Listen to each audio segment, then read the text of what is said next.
Се асфалтираат повеќе улици во населбите Горна и Долна Железничка, како и во местноста Каленица. Зошто дел од овие улици добиваат нова асфалтна подлога? Се јави потребата од асфалтирање и нанесување на асфалтна маса, затоа што претходно се работеше на подземната инфраструктура и поставување на фекална канализација и во Долна и во Горна Железничка, со што се реши долгогодишното барање и потреба на жителите од овие две практично населби.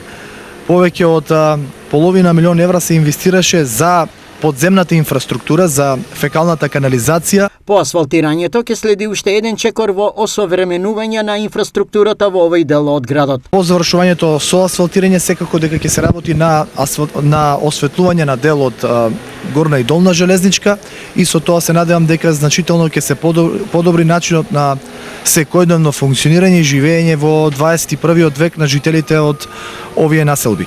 Повеќе од 3 милиони денари ќе бидат одвоени за асфалтирањето на овие неколку краци во рамки на двете населби. Со вакво темпо се продолжува во рехабилитација и на останатите планирани улици во различни делови од Штип.